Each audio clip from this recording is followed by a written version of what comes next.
On March 6, 1974, the body of Nancy Easton was discovered inside of her home, which was set on fire. Her body suffered burns from this fire. Additional information suggests that she was and stabbed in the chest a single time. On March 5th, she attended a party in Cedar Glen. After the party, her and her friend John Spinka hitchhiked. They got a ride from a couple in a light-colored Volkswagen. John Spinka got out of the vehicle about halfway, and he hitchhiked a ride back to Crestline. The couple, along with Nancy, continued.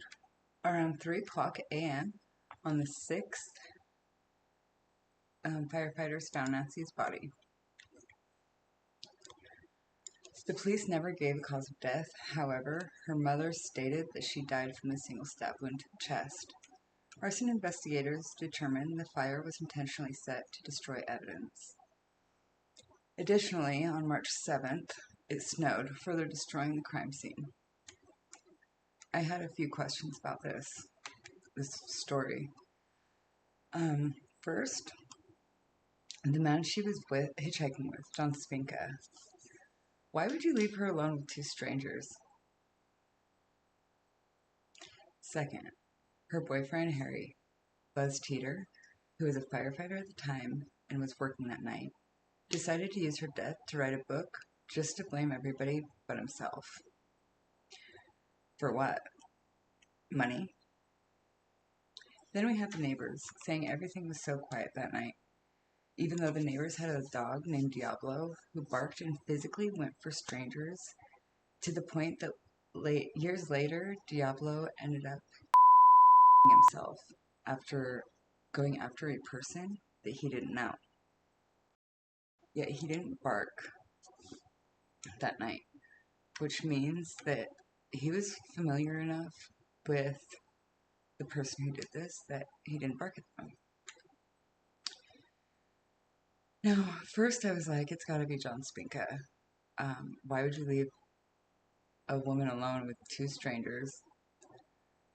But I think that was just 1974, and that's what people did. They hitchhiked, it was normal. Then I was like, it's gotta be Buzz. But he was at work.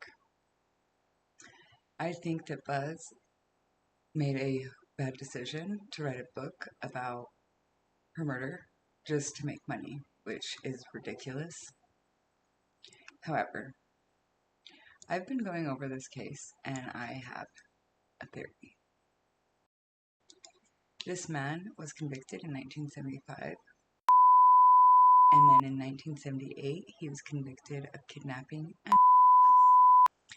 in this kidnapping, two women were drugged for days in a cabin located in Twin Peaks. This man presented 5 human rib bones and a skull to these two girls, threatening them. He has killed before and he will do it again. Once these girls were released, they were able to identify the 3 men involved, telling the story of the human bones in the cabin. So, the cabin and the human bones that he showed, they belonged to none other than Larry James Allred. The bones eventually connected Larry to the murder of Cynthia Hernandez, who disappeared in 1976. In 2016, he was finally convicted of her murder. Now, this is why I think that these are tied. Okay, so Nancy was murdered in 1974 in Twin Peaks. Larry committed abductions and in Twin Peaks as well.